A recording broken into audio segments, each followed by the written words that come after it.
Your first stack of MT and 2K27 MyTEAM the wrong way, you're cooked. The day one plan, man, it's not rocket science. At the end of the day, you got a lot of players that's gonna come in this game and come straight to it as far as an opening up packs. A lot of people got their savings ready for when 2K27 drops in MyTEAM to hop right into those packs. Because the thing is 2K27 drops on a Friday, which means that is going to be a theme pack day already out the gate. You're gonna go from the first level season 40 card going into possibly getting a card out of the packs. Because at the end of the day, people are going to be ready to get the best and the best team out the gate, depending on if there's a competitive mode.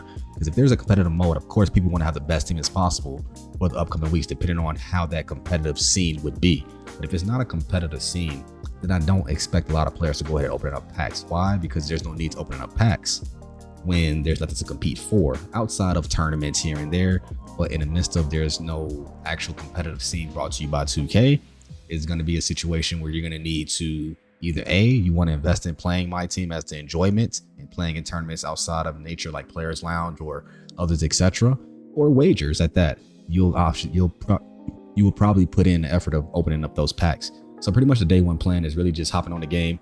Depending on how the game goes, depending on what's going to get pushed out August 18th, is what's going to determine whether MyTEAM is really going to be worth playing. But in the sake of for the MyTEAM guys that's out there, man, if you just love MyTEAM, want to play MyTEAM, then you're going to be playing it regardless. It was kind of hard playing MyTEAM, I want to say about maybe 2 years ago, maybe, matter of fact, 2K25. It was kind of hard playing MyTEAM because MyTEAM did have King of the Court. However, their King of the Court was no actual cash prize incentive. It was a million VC for the first place winner. The same way 2K25 was last year is the same way it is 2K26. Just the difference was that 10K was brought to you for 2K26 for every week. And last year in 2K25, it was pretty much a million VC. So at the end of the day, you're gonna pretty much see a big change depending on what they do. We hope that they bring the competitive side of a tournament, make it an esports scene, because that would be a lot fun. But the thing is, you're gonna have a lot of whales, right? And with the market being cross-plat for all auction house, for all consoles, that's going to draw a lot of attention based off the fact that you're going to have those whales. You're going to have the whales that are in China. You're going to have the whales in the US. You're going to have the whales all over the world. And the thing is, they're going to be running the auction house. Best believe cards are going to be stupid high. MT prices is going to be up out the woozah. So my question is to 2K is how are they going to develop a system to eliminate MT buying? Now, really back in the day, you were able to, yes, buy MT.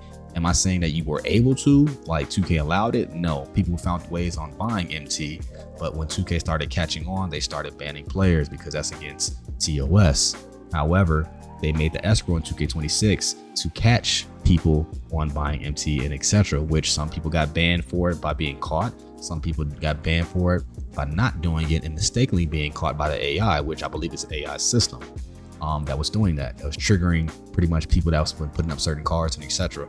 So at the end of the day, it's like, how are they going to pretty much find a system to stop it? Because let's say, for instance, you should be able to wager MT. I feel like wagering MT should be a thing where you can go in, because if they have it already in My Player where you can go in and play for VC, for those My Player guys out there, there should be a way to play and wager MT. Now, there's a lot of things we can think about when it comes to this, right? You can wager MT, but also you can give MT away for free, right? So I kind of look at both sides as to why 2K tries to alleviate that, or I can put myself at the table. Let's say if there was a table and 2K was saying, hey, put your ideas out for MyTEAM. What are the do's and the don'ts? What are the thoughts? What is the whys, right? So the whys become into the way of with 2K in their MT format.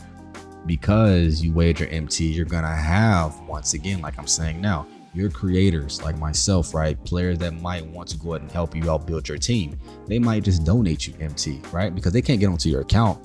I'm not gonna allow you to get on my account because obviously that requires you to open packs with money. So if they got their own account and they get their own MT, how are they going to transfer that MT to you?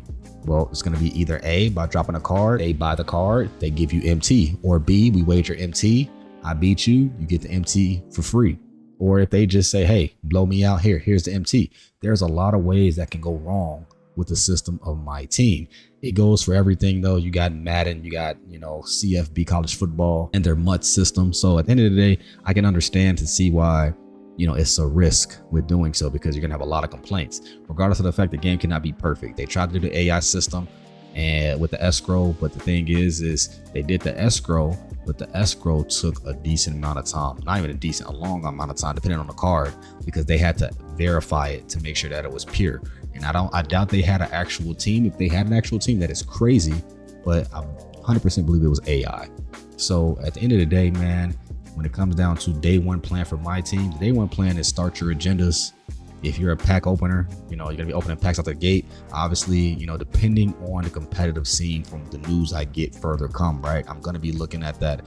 It will be me either A, opening packs, or B, we starting out the game grinding, collecting MT and etc. But if it's competitive scene, of course, we're trying to get our hands in some of them packs, not a lot, into some of them packs, just to start the team off right, to get a head start and pursue further from there. But we definitely grinding. I always like to hop into the online modes first. The reason why is because I got to get a feel of the game. I get a feel of the game. I get an early approach of the game.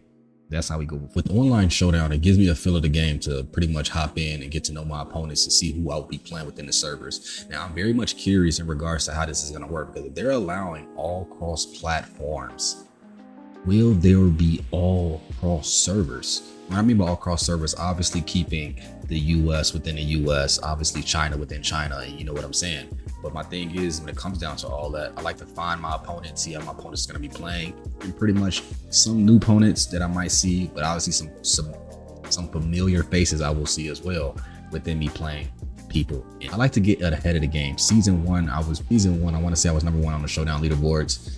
Ending off with that season, I had a early Showdown. A lot of people like to hop into domination to go ahead and get that MT started, to go ahead and try to get that whatever special player it might be in an early start, depending on how that goes. So I wasn't never a domination player, but it really depends on who's to come. Is it worth it going for a certain player and etc. Because out the gate is going to be more important.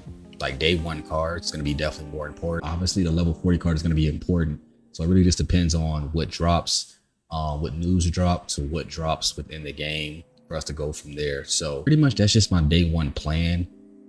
Is really going to make up for August 18th of what's to drop, on whether you're going to spend some money or whether you're going to be no money spent. Because for the no money spent guys, those are the ones that are, not saying that they're not competitive, but more so the competitive nature and then wanting to compete or trying to compete is not at a high caliber level. But for the ones that are competing, the ones that are playing to try to win a cash prize or to participate in tournaments, or if you just are a no money spent player and you don't got the funds to do so, and you can't grind until you get a couple funds and can't invest, that you can go from there as well. Because at the end of the day, my team to anything that is related to packs is considered an investment to what you're going for and competing with. So I mean, you guys let me know in the comment section below, what are your day one plans?